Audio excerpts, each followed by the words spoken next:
What's going on, guys? Welcome to the Too Much Test podcast. I believe this is episode 12, but I am here with Sam Stolt. You can find him on Instagram and YouTube under Sam Stolt. And I'm also here with David Demesquita. You can find him on Instagram. Just search David Demesquita. And you can find him on Instagram, dynamite_D. So what is going on, guys? How are you guys doing? Busy, very, very busy. How are you guys doing? It's been an awesome since we last chatted. I've been very, very busy though, and really loving life. I'm out here at the beach in Clearwater, and gonna enjoy a couple of days out here vacation. But what about you guys? Yeah, I mean, I've been doing great on my end, out of corporate America officially, which everyone thought I didn't even have a corporate job. I'm pretty sure by this point, but I did. So contract ended and I'm out, and I just closed our home. So new chapter of my life, essentially. New chapter, old me. Congrats, bro. Congrats. So you mentioned that 2 or 3 months ago that you were going to potentially be leaving, and you're not there anymore. No, I'm no longer there. The contract, they were going to end like a week or 2 weeks early because they actually didn't need us anymore. They had us on payroll. I felt kind of bad. They had us on payroll, and they're like, "Oh my gosh, like they're so nice over there. We don't want to kill off your job. Like we want to make sure that you have some sort of income." I'm like, "Look, like I'm doing fine for myself." I was like, "You can kill off my contract. Don't feel bad." And so the next thing you know, they're like, "All right, kill it." Pete, what about you? How is everything going for you, brother? Doing good, man. I've been doing a lot of craziness. I got my roof replaced because there was hail. That took about a month for them to completely finish from start to finish. It shouldn't take that long. It should take 2 days, but they just dragged their ass. They came to get a final inspection on the permit. They didn't even have the permit on site. They were like, "Do you have the permit?" And I'm like, "The fuck would I have the permit?" I was like, "You're the contractor." And so they pissed off the county. So the county was mad at them. So when they finally did come back out again, they nitpicked them on some little stuff just to mess with them. But yeah, other than that, good, just busy. But I wanted to ask you guys a question, and this has nothing to do with like bodybuilding or the body, but I wanted to ask and have each of us answer the question. Have you ever been punched in the face? I'll let you go first. Sam, I'll go first. The only time I think it's more of like a slap, and it was by a girl. So I was I was dating multiple different girls, and my buddy had a party at a bar where he rented out the whole top of the bar in the VIP area, and she happened to be up there. And I was talking to a different girl up there at the time, and I didn't know she was up there at all. But we had been dating for a couple months, and she saw me up there. So first of all, she threw her drink on me, and then like slapped the shit out of me. And then my friends like pulled her back or whatever. But that was the only time. I'm not big into fighting. I let other people do that. I would rather do like other shit than fight personally. But what about you guys? Dave, why don't you go first? Oh, you want me to go? Yeah, okay. You go first. So I've been punched in the face once. Me and my buddy were hanging out with this girl. I think this is like 8th grade maybe. And we go drop this girl off. We were partying. So I wasn't sober. And we pull up out of this another party that was in the same neighborhood. Bunch of people out in the front yard partying. And this dude who I know of him. I know him. I wasn't good friends with him or anything like that. And he was like, someone else came up and was like, "Bro, Bryant said you're talking shit about him." And I was like, "What?" I was like, "I don't even really know him that well. I wasn't talking shit about him ever." And it just got to the point where he came up to the car and he's like, "Bro, I heard you've been talking shit." And I was like, "All right, well, fuck it. Let's go." And so I get out of the car and he's standing there. We're standing facing each other. And he kind of stepped back and it kind of stepped into a dark spot where I couldn't really see him that well. The next thing I know, I got punched right in my mouth. And he jumped on top of me and took me down. But I was bigger than him, so I was able to grab him and flip him over. And so I'm kind of on top of him with my knees kind of on his arms. And I get in probably like 4 or 5 hits. And then someone yelled cops because they saw lights, just regular headlights. So we stopped the fight, and that was it. He was bruised up here pretty good, but it cut my lip up on my teeth. So it looked worse on my end than it really was. But that's the only time I've ever been punched. All right, Dave. So I was a bouncer for 5 to 6 years, so you know where this is going to go. He's got a load of stories. Yeah, that's how paid my way through school, a lot of my schooling, like how I could actually afford chicken and rice until my last 6 months at school. And then I couldn't afford chicken and rice anymore. Then I went to the like ramen. Thank God I was dating a girl that felt really bad for me because I couldn't cook food for her anymore because I had no food. So her parents would give me chicken every once in a while. Nice. So balancing, I've been hit in the face. I'd probably say maybe I have a really hittable face, probably like 15 times or so. There have been brawls where I've like straight up, people have sprinted and straight up like haymakered me straight into my temple. And I will literally like, I'm a freak of nature. I'm a high pain tolerance person.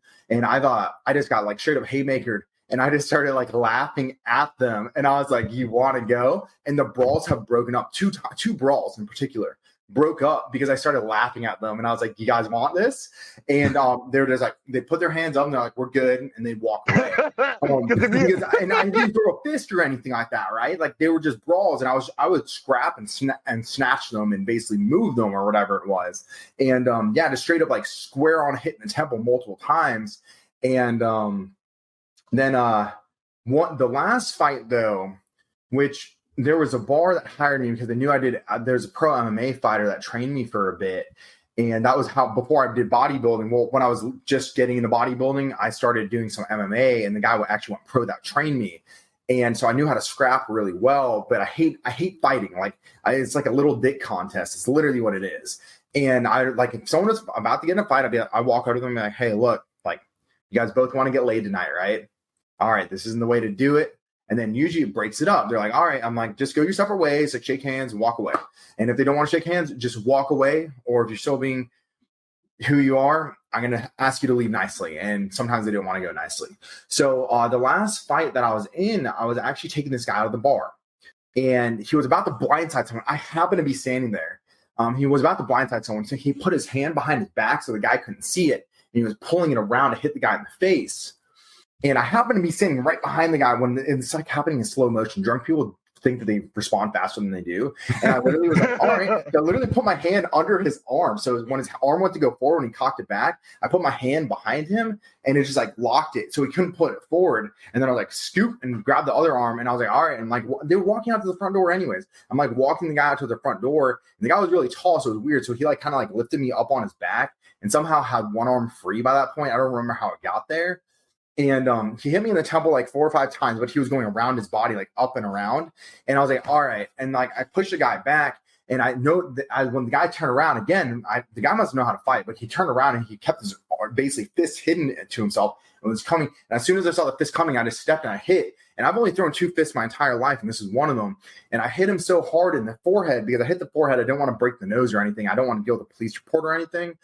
So I just straight up like hit him in the head to stun him, left 4 knuckle marks across his forehead, but it didn't hurt him, right? Like it just a stun. It was enough to like make him not hit the throw the strike or throw the fist. And so I meanwhile, I was training for nationals and I damaged my wrist. Well, next thing you know, I took off my wrist brace because my tendons were torn in my wrist. And I was like, look, man, if you don't want to leave, let's go then. And it was simple as that. And guys walked up to him and they're like, we've seen this guy, what this guy can do. You sure you want to fight him? And like, next thing you know, there's a guy that got in between us that used to work at the bar or something. He's trying to settle down. I'm like, look, I just want him out of the bar. If you can get him out of the bar, do your thing. Next thing you know, his friend keeps walking up and grabbing me from the back. And I was like, look, and I pushed him back. I'm like, look, stay out of this. Your buddy's leaving. You're leaving too. Get back. And next thing you know, I turned and there was a fist this close to my face. And I'm like, oh, man. So I put my hands up to block it. And I was actually going to get a clean block. And his friend grabbed my arm and pulled me off balance. And so I only had one arm. So it grazed the bottom of the arm. And it went and it actually hit my nose. It partially broke my nose, hit my nose and down into my mouth. And the just like you, it went into my lip, into teeth. And I thought I had like no face at that point. And I just like took my arm and like ripped him and I put him down to the ground. And then I didn't realize how bad I was hit. And I was just like, man, like I was stunned. And I cussed. And I don't cuss that frequently. I was just like, fuck. And I sprayed blood like a sprinkler. Like, and I was like, took my hand, just blood pouring out of my nose, out of my mouth. And I'm like, all right. And then I was like, this guy's done. So I ended up walking to basically take him out pretty much because he's still in the bar somewhere. And I realized they were walking away. And I go, you might want to get the officer. And the guy at the front door was like, what happened to you? And he's sitting like 5 feet away from me while this is all going on, by the way. And I'm like, you might want to get him because I'm about to scrap with these guys. And next thing you know, the cop ends up guillotining the one and they both end up getting arrested. I get a phone call from the district attorney a year later. Like they end up going to jail, one of them. The one that hit me in the face. So, but I was like, yeah, getting paid $10 an hour isn't worth it. And that was my last night bouncing. Nice. That was a really long, drawn out answer, by the way. What's interesting that you said is when you punch someone and they get stunned. Like when I got punched in the mouth, like I felt zero pain at all. Like I didn't even know that my lip was cut up. I just remember that when I got hit, my eyes closed.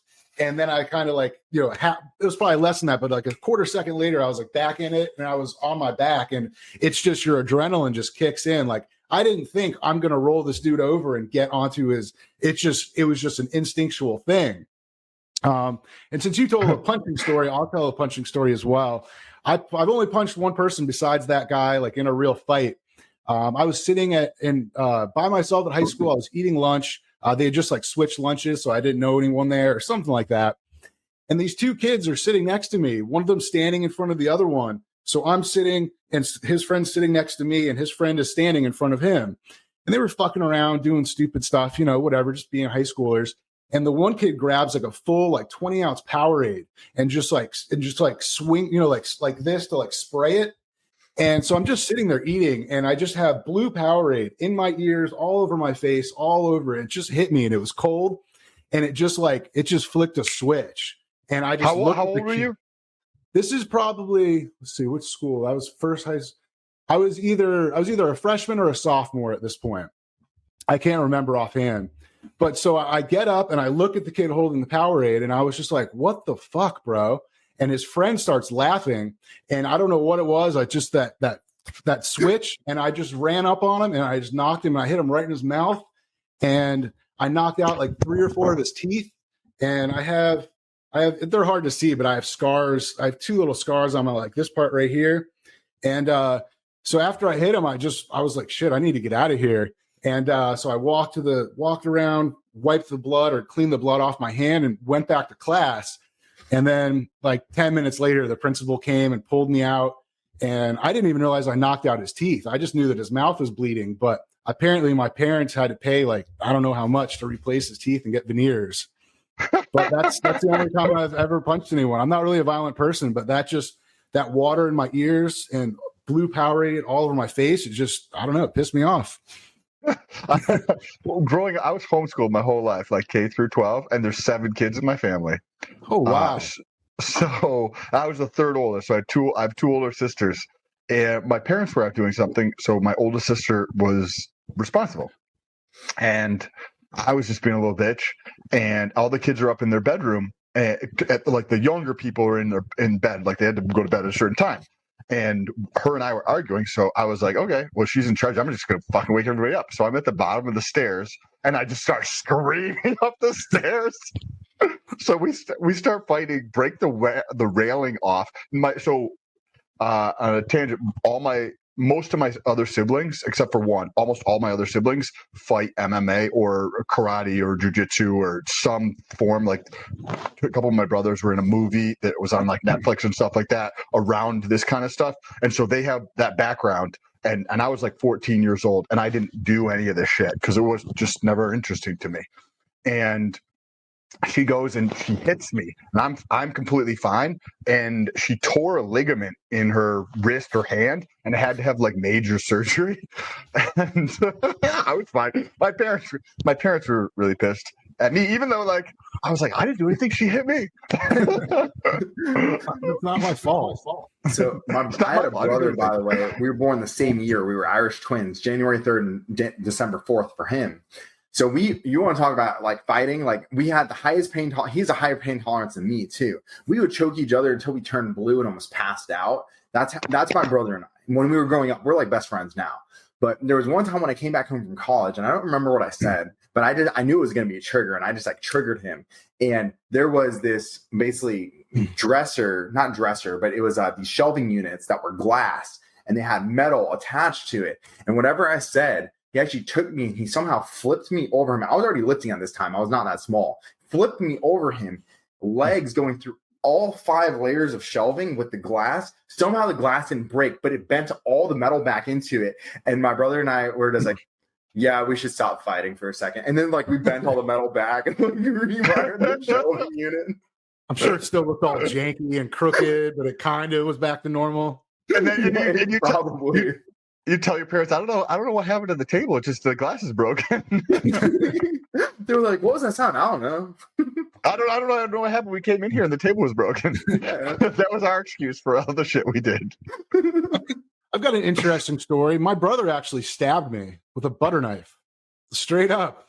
So we were pretty young. I think he was like maybe 4 or 5. I was maybe 8, something like that. Anyway, he had a box, like a cardboard box, right? And he was making a Ninja Turtle sewer. So he had like marker where he was like drawing out like the sewer stuff. And, you know, he's like 4 years old. He's just doing stupid shit. And he was cutting out the holes and stuff with a butter knife.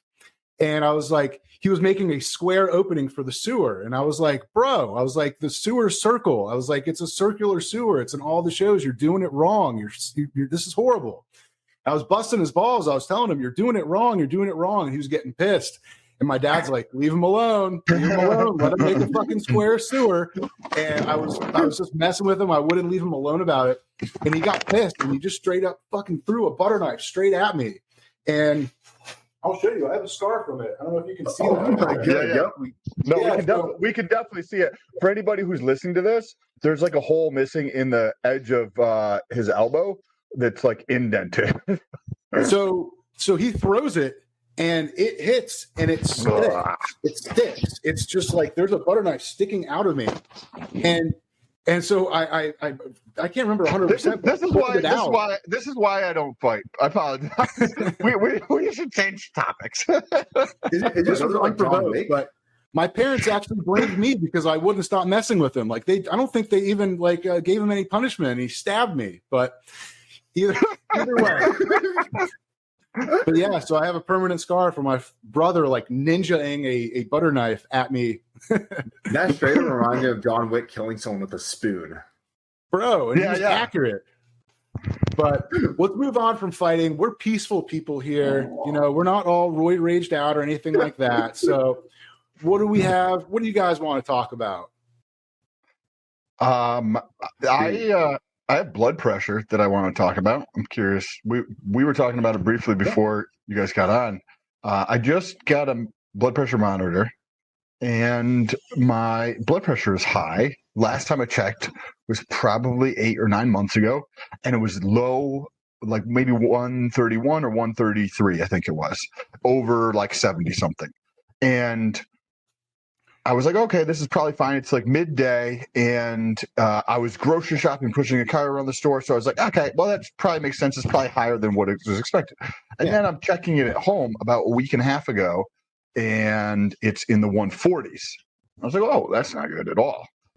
So I've made some changes, but I'm curious to hear, like, is there something you can? So I've made dietary changes and a couple lifestyle changes to try to get that under control. And now I'm seeing like low 130s consistently, but I think it's something that we touched on a different episode, but not a ton of people talk about blood pressure. And we talked about it last time about there's a bunch of people who are passing away, and blood pressure is like that silent killer that causes all these fucking issues. And so just for reference, what's your blood pressure supposed to be at for everyone listening that maybe not super into this? What's like the gold standard? Ideal is below 120. So you have your systolic and your diastolic. So one is your heart. Think of like a valve on a car that kind of like pushes fluid out, right, as it's compressing this valve, and then as the valve goes back and pulls back on the cylinder to like pull fluid in there. That is the diastolic number. So the systolic is when it's pressing all the liquid out of the cylinder. Well, that's what's happening when your heart is contracting. That's the top number. How much pressure is in your arteries at that point versus when your heart is basically going back and allowing more fluid in there, blood in there. It's in that resting state, and that's your diastolic. and that's supposed to be over. That's supposed to be 80. So that for me is the resting rate is basically fine for me. It's the compression portion of it that is a little bit high for me. I like that you mentioned cars, and I'll let David get into it because I'm sure he deals with this a lot more than I do. But when me and Sam were talking about earlier, I was saying, any type of plumbing system, the more pressure that's applied to it, the more likely something is to leak or burst. And I like that you put it into like car terms. So, a low compression, just normal engine that in like just like a little 4-cylinder in a regular car, there's not as much pressure. There's not as much stuff going on. Now you take that same engine, you throw a turbo on there, you throw nitrates, and you increase that compression. You can increase the pressure. There's more likely to blow out seals. There's more likely to have leaks, stuff like that. So that's kind of how I think about blood pressure. Question on that, because I'm not a big car guy. You said compression. That's just pressure? Is that just another word for pressure? What do you mean by compression? What does that mean exactly? Just for me, it doesn't matter if it's 100% accurate, but so that I understand what that means. Yeah, so if you have a naturally aspirated engine, it's basically seeing how much pressure builds up in that cylinder. And so if you add a turbo to a car, you actually want to lower the compression a little bit because that turbo is going to add more compression. So if you make a high compression engine, add boost on top of it, it's going to be too high and you'll blow up the freaking motor. So I'll let David talk about actual blood pressure human wise. So basically what you're talking about is a natty that's adding in anabolics and bad lifestyle and zero sleep and sodium. That's actually what I was going to say. Yeah, that's actually what I was going to say. So when you're talking about a turbo or a superchargers work a little bit different than turbos, but it's basically like adding in a performance enhancing drug. It adds pressure to the system. There is full systemic inflammation that does come from performance enhancers. Anyone that denies that is pretty much incorrect. But if you implement a turbocharger correctly to a system, well, guess what happens? It actually works a little bit more efficiently. You save some gas mileage as well. But then people crank up the boost and you can put that extra pressure on the engine and eventually blow it out or leak, like exactly what Pete was saying. So think about those performance enhancers almost as turbos. Now, just in general, as blood pressure, it is probably one of the worst things that does come with enhancement. The hematocrit and the blood pressure, those two kind of things go hand in hand because you're looking at the kidneys more so than anything else. But what people don't think about the kidneys, people think about the heart, which is kind of like indirectly because that kidney is going to be that filter unit. I think of kidneys and heart working synergistically together because there are things out there that can improve your kidneys that actually indirectly improve your heart. So the direct impact is on the kidney, and then the indirect impact is on the heart. For instance, your adrenals are located in the kidneys, and you improve the adrenals and you improve the heart function. So you can get weird refraction sometimes out of the heart and fire off properly if your adrenals are off. You keep pumping out or norepinephrine and stuff like that, and keep pumping out that heart rate to those adrenals get pumping, so it affects, they talk together. And that's how I actually look at it, is a kidney and a heart work together. So if your blood pressure is high, look at the kidneys usually before the heart, but it could be the heart. I mean, you're going to get that pressure on the heart at all times. So if you can improve kidney function, usually, and you also get that indirect correlation to that. Now, when we're talking about the kidneys, what are things that we automatically know improve blood pressure? Water and electrolytes. There you go. Yeah. Water. Everyone talks about water, and they say reduce down your sodium, right? Sometimes an electrolyte imbalance. So one way to improve your water, if you improve your water, increase the water intake, and that doesn't affect it. Okay. Why don't we do something like increasing potassium? Create that equilibrium in the body. So something like actually as simple as like no salt. It's literally a salt substitute called no salt. Is very high in potassium. It's very hard to get your FDA approved or FDA FDA limitation. I think it's FDA, right? That does our food standard.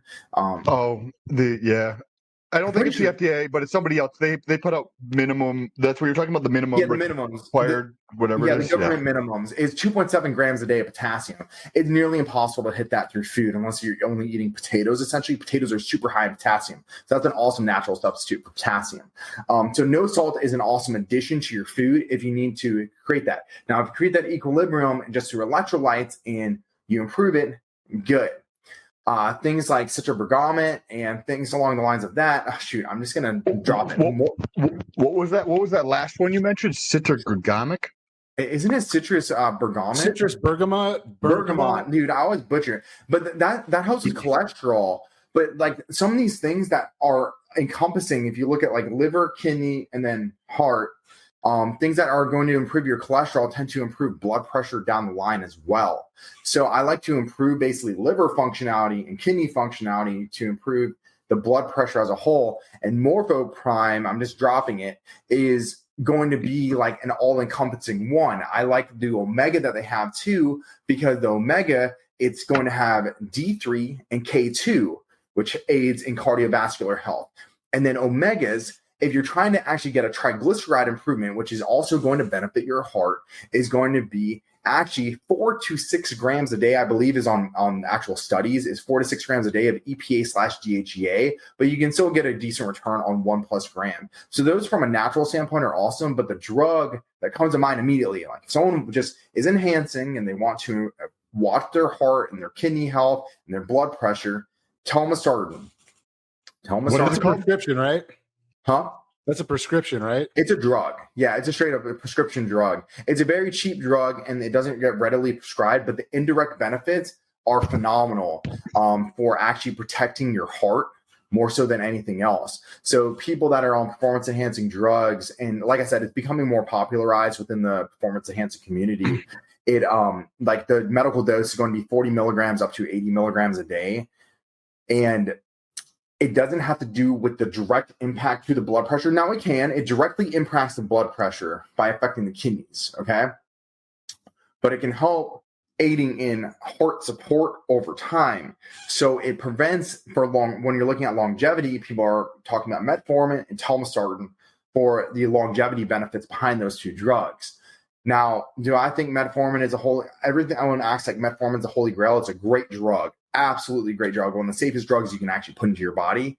I like Berberine a little bit better personally. But telmisartan is a phenomenal one. If you have chronic, not just a one-off basis, chronic blood pressure issues, telmisartan is a phenomenal drug.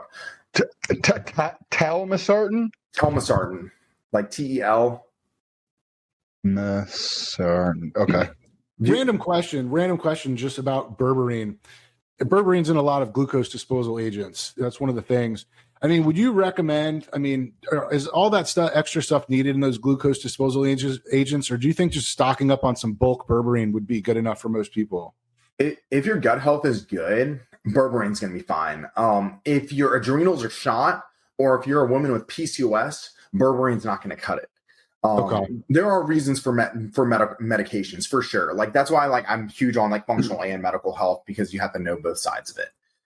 But yeah, berberine does do the trick, unless if you're like talking about extreme cases. And then the other, I think of like those GDAs as like how you design a steroid or like a mass or cutting type of stack, if you want to call it, right? You're going to have testosterone. Maybe if you want to have like a 19-nor and a DHT and maybe SARMs or something for HGH, a peptide or actual HGH or secretagogue of some sort. But then you have something for like the insulin side of things. But then once you go into the insulin side of things, you have like, okay, maybe the base is berberine, but then you have chromium and like cinnamon and all these other fucking things you can stack on top of it, just like you would with gear. But I don't think it's definitely not necessary for most people. Speaking of gear and cycles, like, do you guys think? I was thinking about this. Like, a lot of cycles seem to have something that's DHT based, and then something that's 19-nor. I mean, do you think that's kind of like the gold standard where you're kind of hitting all three different derivatives? You know, like maybe testosterone, DECA, D-ball. What is the end goal? That's ultimately the question, is what is the end goal? If you're putting someone on an Olympia stage, NOR 19 is probably going to be a good choice. But if you're going for muscle protein synthesis and growing, then you're talking about balancing testosterone and balancing the side effects and reducing those down. So that's when DHT-derived drugs come into the equation, in my opinion. And testosterone is the best muscle builder, like, period. I don't care what anyone says. It is the best muscle builder. It increases muscle protein synthesis. You get the estrogenic aromatization side effects, so you increase your estrogen. And estrogen is an awesome muscle builder. Again, an awesome muscle builder. But can have heart issues down the road if your estrogen gets too high and you're getting sides. So Also on the I'll talk about the stack in a second, but on the estrogen side relating to blood pressure, I had a buddy just go to the doctor, and I don't know if the doctor's competent or specializes in anything special, but the doctor was like, he let him know what he was doing, and he was like, oh, take anastrozole, which is Arimidex, right? Because that can help lower your blood pressure. And I was like, oh, that's interesting. It makes sense, right? Because if hypothetically you had too much estrogen and you're holding more fluid, taking your estrogen levels down, hypothetically your fluid goes down in your body, your organs, everything, your blood pressure is probably going to be going down as well. And I just thought that was interesting because over the past 2 weeks or so with the blood pressure, I was like, never once did it come to my mind about estrogen. I've thought about like different types of natural diuretics that I could start testing and adding in, but never once did I be like, oh, maybe taking a little bit of an AI and dropping estrogen slightly could be beneficial. So estrogen helps with the process of the kidneys to uptake water, by the way. That's why you retain more water, and that's why people have issues with DECA and the water retention. It doesn't just have to do with the drug. It actually has to do with estrogen. And you can't combat estrogen from DECA, which is nornitinol for you guys listening, with a aromatizer inhibitor because it does not aromatize heavily. In fact, it aromatizes very, very little. It's a progesterone-based drug, but the process that it goes through and where it binds to, it affects estrogen. So that's just not really heavily talked about because it doesn't aromatize. It does. So what's a good estrogen level for a guy? Because last time I got tested, my estrogen was about 72, which some guys look at that and be like, holy shit, that's like 20 some odd points over the reference range. Like, that's crazy. This guy's probably growing a vagina by this point. But I don't have any. I mean, when I did start TRT, I did, looked on all the forums, all that stuff, and I ordered an anastrozole bootleg from, Singapore or something like that. And I was taking, 200 milligrams, and I was taking 1 milligram of the Arimidex a week. That's actually pretty common in TRT. But I can't remember why I stopped taking it, but I stopped taking it and nothing really changed. So I was like, well, the less medicine, the better. But I mean, do you look at someone who's sitting at 72 estrogen and think maybe they should drop that down to 60, 55, 50 so they're not retaining as much water, maybe lower their blood pressure? And is the counter of having better blood pressure worth taking an anastrozole, which we know is not great for lipids and bone density? So have fun with that one. There's so in like Quest or what's your LabCorp, right? They tend to go between, I think it's a LS-MS type of a assay to check something and immunoassay or something. Yeah, and one of them is more sensitive than the other. I don't remember which one it is, but my buddy went through and checked his levels with the not as sensitive. He's like friends with the lab girl. And he checked his on the one, and then he checked it with a high sensitivity, and it didn't even show up on the ultra sensitive one, but on the other one, it was like 50. So I'm not sure. In all honesty, like I've got to do more research to understand the differences between the ultra sensitive one and the other one, because for men, for whatever reason, and I don't know why, but the standard like E2 test you would see for men where it's like the point reference range is 40, right?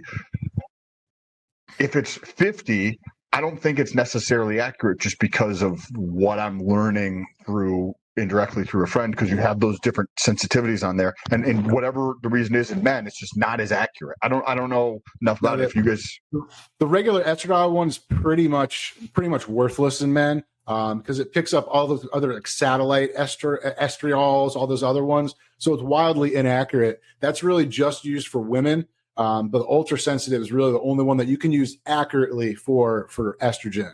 I'll let Dave jump in here. Cool. So I'm going to go down a little bit of a rabbit hole, and we'll keep it a short rabbit hole, right? I'm going to say, how accurate do you want to be with your hormone testing? Because I'm going to tell you right now, the best way to do a hormone test is not a blood test. I love blood tests. Like blood tests are kind of like my holy grail. But that being said, is Dutch testing.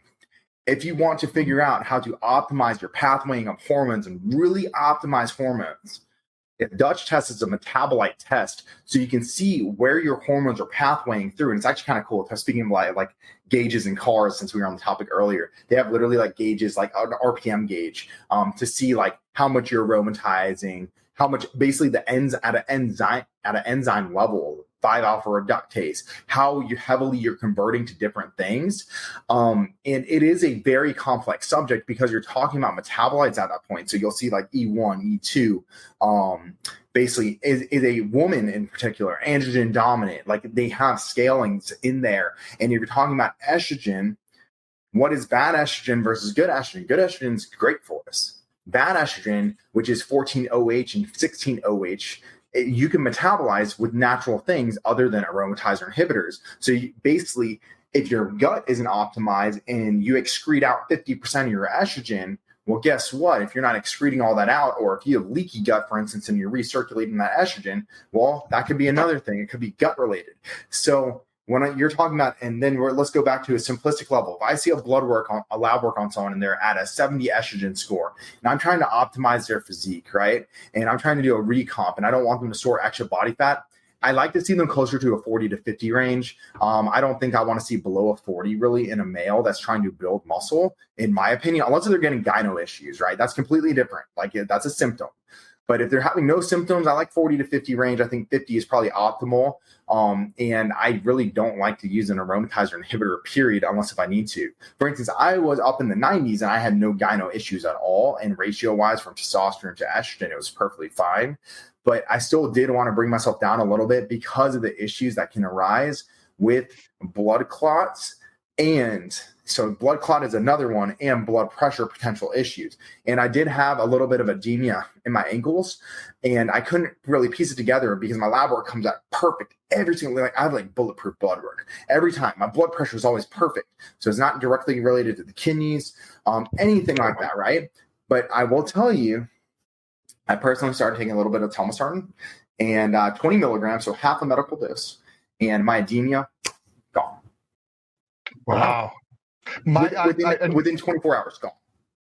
Wow. I noticed that. So lately I've been utilizing 800 milligrams of sodium during / pre-workout. And I will notice that. I don't pay attention to my feet, but I will notice it in my hands, the swelling. And even in my forearms a little bit, like how they're so incredibly tight to like grip things in the gym. Using that much sodium like during my workout, I for sure fucking notice it. Do you guys remember when we talked about lectins maybe a month ago or longer? Yeah, I remember I was really proud of getting all my healthy fats from nuts and cashews, and then you told me that the cashews hate me and they're trying to kill me because I'm eating them. Remember that was another bad episode for myself. So I think this was right after I had a wedding that I had gone to, and I was down at 228, and I'm working my way up to 250, and I'm currently like 239-ish roughly. So up about 10 pounds in about a month and a half or something, or whenever that episode was. One of the things that I found was super interesting is that I've actually look leaner now than I did at 228. And the only thing I've kept in there is the soluble fibers, like the resistant starches. I'm not really having any white rice. I'm having a sweet potato or yam or plantains 3 times a day, generally speaking. Maybe like twice a week or 3 times a week, I might have some white rice. And I look leaner at nearly 240 than I did at 228. My serratus, the obliques, like I look substantially leaner today than I did, a month and a half ago, 10 pounds lighter. And I don't know, it has to be from the gut health improvement. Now, one question for you though: are you doing anything additional performance enhancer wise? I've actually reduced the total amount of compounds that I'm taking. So right now it's 225 test and 75 milligrams of DECA. And I normally like to have 100 milligrams of an anabolic. A lot of times I'd use SARMs or whatever, but 100 milligrams of something in addition to the 225. So I'm at 70, so 300 total, and I look leaner. I'm like, this is crazy. I saw like took pictures the other day and I was like, holy shit. I'm surprised by that. The gut thing is super like important. By the way, did you finish off those cashews, Pete? I eat them all the time. I don't care. If they're trying to attack me, I'm going to attack them back, and we'll just battle it out. But it was interesting. You said, so Sam's on TRT plus, which is the 225. I typically run at 200, but I'm actually running for the past 2 weeks. I've been running about 215, 225, somewhere in that range. And it's kind of interesting as to why I'm doing that. And I'll let you know, I think you guys might find this interesting. So I don't know if I've talked about it on this podcast, but I have a bottle of Sustanon that I got when I visit England all the time. And I always bring back a couple bottles of pharmaceutical grade Sustanon. I love Sustanon. But this one bottle gives me pip no matter how I inject it. In belly fat, shoulder, it gives me horrible pip. And it's crazy because it looks pretty thin. It doesn't look crazy. I think they put some extra of that, the preservative and the antibacterial stuff in there. So I was running out of one of my bottles and I had like 0.3 milliliters in my needle and it ran out. And I'm like, shit, what else can I use? I've got other bottles of test, but I was like, let me just get rid of this Sustanon let's try it. So I pulled 0.2 into the syringe. So I was 0.3 cypionate, 0.2 Sustanon. And I call it Sustanate. That's a new blend that I've created, Sustanate. But yeah, I injected it, and it's crazy because I could feel it when I was doing sub Q. I could feel it kind of burning a little bit because the Sustanon was on top, and then it started to smooth out. But the next day, I didn't have pip. So I kind of like watered down the preservative and the antibacterial into the pharmaceutical grade cypionate. I mean, Sustanon's also pharmaceutical grade, but so I thought that was kind of interesting. Like, I didn't want to throw this bottle away. I will not throw away a bottle of testosterone. So I thought it was cool. Maybe someone listening who gets sucked into that like test cypionate 400, 500 super concentrated blends. You could get a 20 mil like sterile vial, mix a bottle of normal concentration with this high concentration and water it down a little bit, or you can do it for each syringe. You said test 500. You mean underdose test? That's labeled as 500, right? Well, I talked to some people that got that test 400, and he was like, "Bro, he's like, I couldn't walk the next day." He's like, "It was that bad." Yeah. Have you guys used test 400? Yeah, I've used it. It's fucking horrible. I gotta give it to somebody else. I was like, fuck this shit. I can't. Someone that you dislike. Somebody else want to deal with that shit. I can't. I don't want to deal. You can't fucking walk. You can't roll over in bed. Your ass is it's swollen. It's like a rock. It's like incredibly uncomfortable to just even push. So when you roll over in bed, right, you push the one arm down a little bit, and you also use your hip and your leg to kind of like roll over in bed. And when you just do that and you're using the leg that you injected on in your glutes, I couldn't even do that without excruciating pain. I was like, F this, I can't, this is not going to work. I can't do this. Dave, it sounds great. You could do like 1.2 milliliters and you're at like a 500, milligram cycle, but it's just too painful. Dave, weren't you starting something recently? Or were you thinking about starting something to do a show or something, or talk about like recomping or something? Yeah, well, it's going to be a natural recomp. I'm on TRT, right? But so I'm not going to run androgenic drugs until probably showtime. So I'm actually staying completely clean. My body's going to be hyper responsive whenever I do it. It's been almost a year since I've really run any type of androgens. I tried running androgens in the beginning of the year, which was Masterone actually for 2 weeks. And that's when I had my gut issues and it actually flared it up worse. And I just stopped everything. Well, right now, like I'm just on TRT. I will be implementing a natural anabolic and I'll be doing basically blood work before and during to prove that it doesn't affect my hormones negatively or any negative impact downstream effects. And then I'm also going to have my wife running the natural anabolic as well, because it's non-hormone based. It's zero hormones. It actually won't bind to the androgen receptors. So I'm doing a little bit of an experiment with natural anabolics to see if it helps with the recomp. Now I haven't started it yet, and I'm going to kind of record the progress along the way, and I'm going to get blood work during, and then maybe after. I'll probably get after because I run blood work a lot. just to prove to people that it doesn't affect the hormones negatively. So it's a nice, safe alternative to running actual androgenic drugs if you want an anabolic factor. So that's what kind of my next little like experiment that I'm doing. But as far as androgenic drugs, no, I don't even know what my cycles are all going to entail. It may be primobolan for the show. I can't really run a lot to make my weight class. That's my issue right now. Is I could literally roll into a show probably with TRT and a little bit of masterone just to balance out the estrogen and get a little bit of hardening from it, and maybe like a Berberine or maybe a Winstrol. Winstrol's a little bit harsher. It's too hard on the joints. That's why I don't really use Winstrol in prep. And probably roll into a show and be perfectly fine. It would be easier for me to make weight if I did that, but that's not a normal competition cycle for people at all. So that's like not normal at all. So what are you talking about, this natural anabolic? What are you talking about? Like Tren? Yeah. No, what are you testing? What is this, some type of herbal stuff? I'll post about it. You probably already know what I'm hinting at, but I'm going to post about it because I want to do a recording on it first. Okay. It should be pretty cool.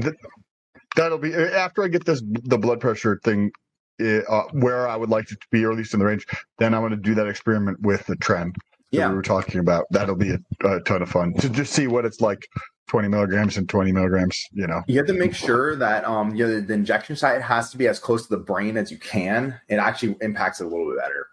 I was thinking my earlobe, actually, because I feel like this ear is a little bit smaller. So I was like, maybe if I do the injection in my ear, I can actually get.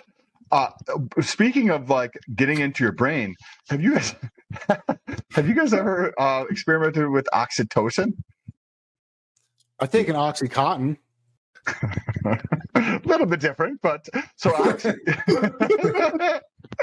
actually have a quick story. There was a lady that lived at my house, was my mom's friend, and I opened my bedroom door and there was a yellow pill in between like the door and the carpet, so you couldn't see it from the hallway. It was directly under the door, and I just grabbed it and I'm like, what the hell is this?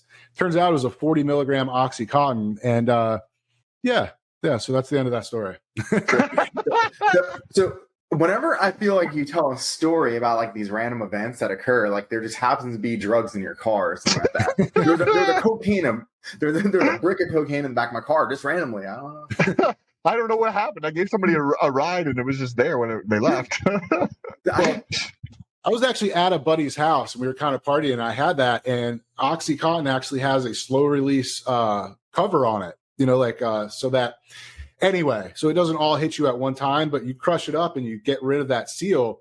And if you, happen to snort it, honestly, it didn't really do too much to me when I did it. It didn't do much. I wasn't really drinking, but I'll tell you one crazy thing about Oxycontin. I don't know. I'm not really big into opioids. I've never taken a lot of them, but it made my nose itch like uncontrollable for hours. It was actually like, I wish I hadn't taken it because it didn't really mess me up that much. And I was just sitting there doing this the whole time and it would not go away. It was so annoying. Everybody knew exactly. I was prescribed painkillers from 17 until I was like 2023. And it was nothing strong. It was what is the nerve blocker one? It's Tylenol. Oh my gosh, come on, Pete. Huh? Tramadol. Codeine? Tramadol. So it was Tramadol. So it's essentially a nerve blocker, though, but it still has the same, it's still an opioid and still affects you in the same sense. And I actually got so bad where I was waking up with a hangover every day. I felt like basically a chronic withdrawal effect.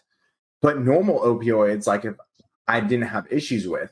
But the weird thing is this is how addicting, just for everyone out there. I took the bottle and I actually tossed it to my dad. I was like, hey, if I need it, I'll let you know, because the cognitive functionality that happens from it, you become very reliant on it in the sense that you feel awake when you're on it. I'm apparently genetically addicted to opioids really badly, where it gives me a heightening effect and it feels like almost like God mode on kind of thing. It's really weird. And I didn't know that was a thing. I was prescribed it when I was 17 because, now don't get me wrong, it was because I fractured my back and herniated compressed disc.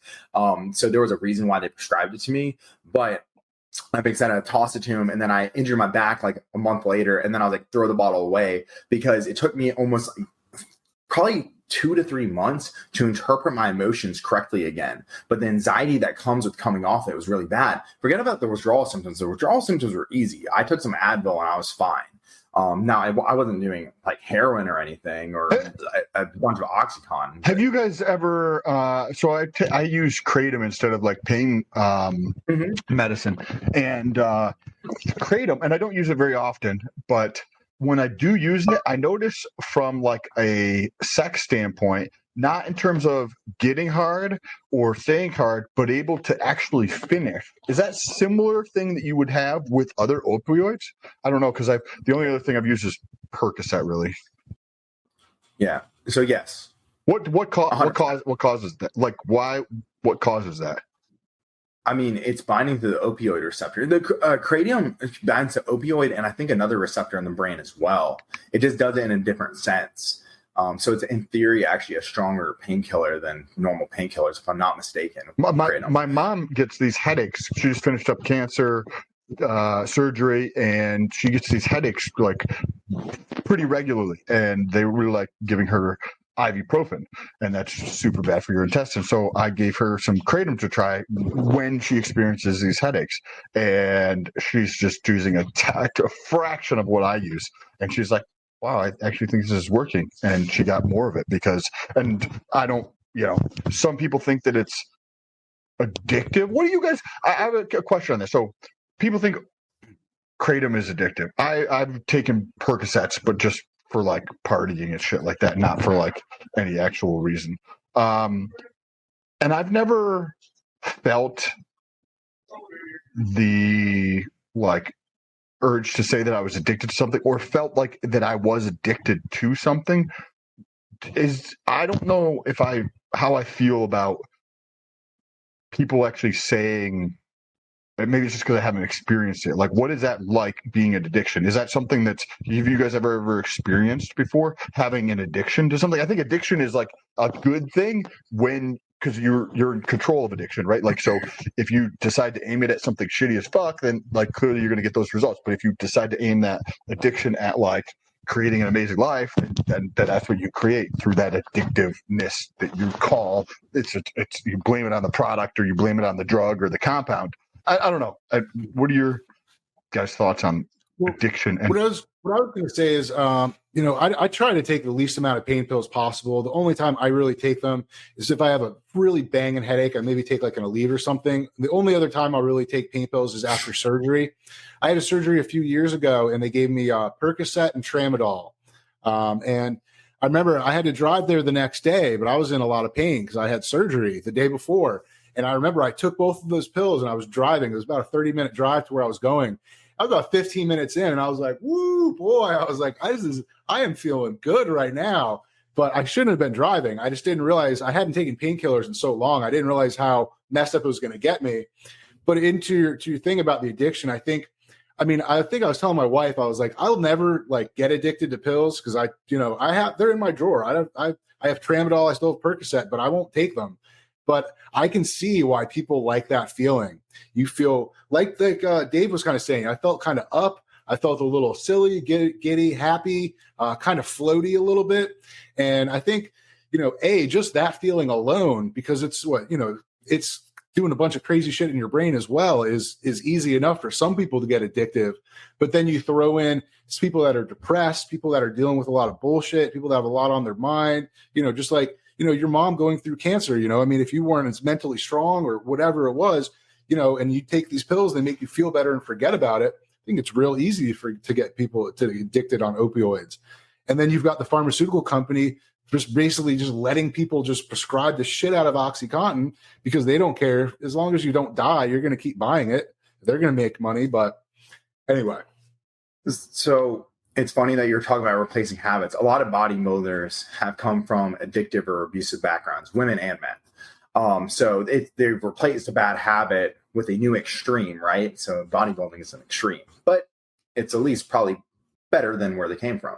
It's very, very common. As far as addiction, the way that I would explain it is very similar to what you just ended with, Pete. And that was, when you're having a stressful day, how do you cope? if your answer is resorting to a drug, that's an addiction. Understanding and another reason is you come up with excuses for that addiction. So if you're like, oh, X, Y, and Z happen, or I have a really long day ahead of me, I'm going to pop an Adderall, right?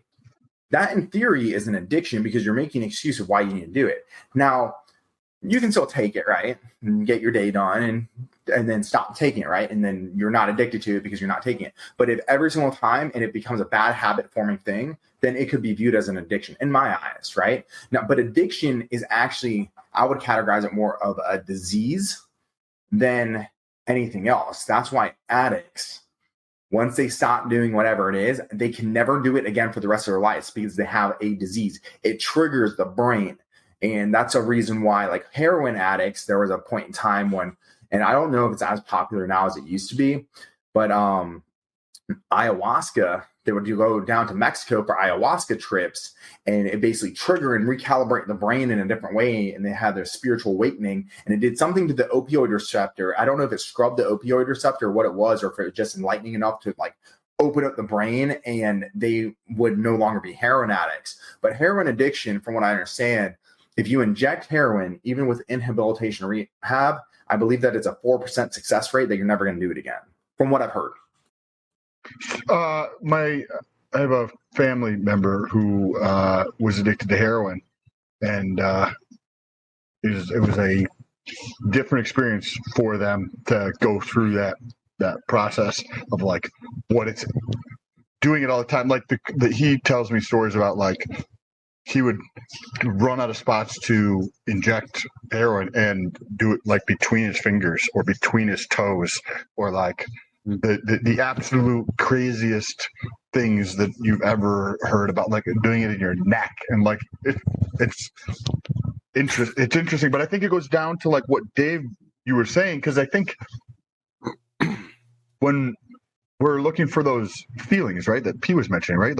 Hey, I feel good, I feel a little up, I feel like floaty, I think you mentioned, or something, or like just good about life, you know what I mean? Yeah, and you kind of are in the moment in a sense, or what you mentioned, Dave, about how do we cope with stressors in our day. And that I think is because people are taught to find the get rich quick way out of solutions instead of figuring out how to actually cope with those things mentally. And I don't know, to me it seems like, I don't know, I'm not in that place. I've never been in that place. I'm not trying to say anything bad about somebody who has been. I just have never been in there, so I have a different point of view than people who have gone through that experience or whatever. Just random switching topics. So back when I was like 24, 25, I was on a gear. I was on a 500 milligram cycle. Most I've ever benched is 235. And I know that sounds really weak. I have really long arms. I have kind of wide shoulders. I'm really not, like when I bench, like my arms are kind of like straight up, as opposed to some of the guys with shorter arms. It's more of a triangle.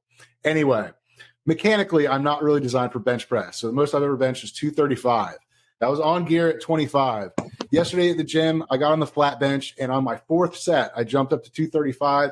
I got it 3 times with no spotter. I could have gotten it 4 with a spotter, but I'm not that type of guy that wants to sit there and struggle and have everyone else help me with the weight off my gym. So it was just, I thought that was interesting that on gear at 25, I was benching 235 once. And then on TRT at 39, I'm doing it 3 times, and I feel like I could do more. First of all, congratulations. That's awesome. I'm happy with it. It's a low weight compared to a lot of people, and I feel like the size I am, I should be able to bench a shit ton more. Supposedly on the online calculator, I should be able to bench 266. That's what it said based on how many reps. I'm sure Dave's thrown up like 450 since he was 19. No, I have long arms as well. I'm not meant to bench press. The most I've ever been. So when I had a torn labrum was the strongest I ever was. And I had one strength periodization stent, and I ended up putting up 345 for 8 reps with a torn labrum. Not that bad. But I haven't been since I had surgery and everything. I have not been really up there since then, like comfortably. Like 315 has been my threshold on incline bench press. I don't do flat anymore, and I get better contractions out of Smith's machine. So I go to Smith's machine, and I've gotten back up to 315 for like 4 sets of 8 or so around there. But I 315 for 4 sets of 8. Yeah. That's pretty impressive. How tall are you, Dave? I'm 5'8", 5'8 1/4. I had to know that quarter because I get extra weight in my weight class. Sometimes they might have me in at 5'9" if I'm lucky. I'll be like, oh, stand on my tippy toes. Pete, how tall are you? 6 foot. Interesting. I've never tried to bench press 315 before, ever once in my life. I've just never tried it. So I was in the gym and there was no other machines open and there was an open bench. So I was like, you know what? It makes me nervous because I popped my shoulder out of place on a bench press before. It went back like that. So that makes me nervous. So if I'm struggling and I can't get it and I try too hard, that's when it popped out of place. But if I just don't go for it, then it's got resting on my chest and I have to do the roll of shame where you roll it down to your hip. What exercise I finished that workout on, and I don't know if we've talked about negatives on this channel before, but I got on the machine and I didn't load up a lot of weight. It was probably like 70% of what I normally do on this machine, but I'd rep it out and I'd just bring it back real slow, all the way back and then rep it up. So I was doing not as heavy as negatives as you'd normally think, but man, I could feel it. And my chest is sore as shit today.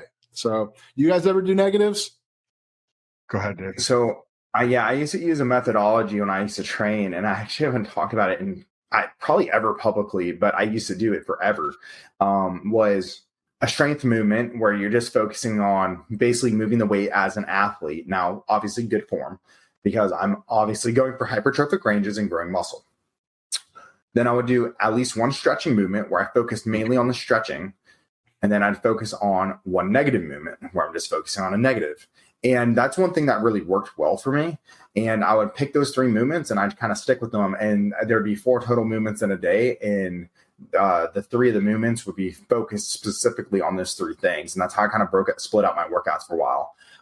And it worked really well. I don't really do negatives too frequently, but I will do pauses. So for strength building, I do like pause squats. I do like pauses on bench press. For me, it's really comfortable for me to pause on those movements.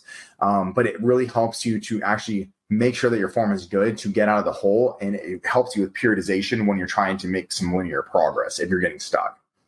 That's it. Do either of you guys have a spot on bench, a particular spot where you get stuck when you can't get it?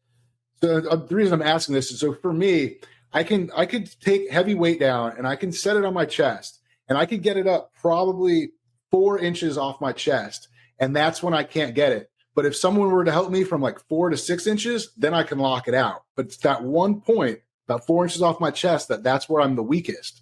And I just thought that was interesting and see if you guys have that same thing. I probably should push more. I feel like I don't. I mean, based on what you're saying, I've been there before, but I don't think I've pushed myself on the weight side of things. So sometimes I might do, say, 225, and I might do that for like 4 or 5 sets. But then I might go down to 135, and I might do like, sets of like 20 reps or something like that, and I'll go in that.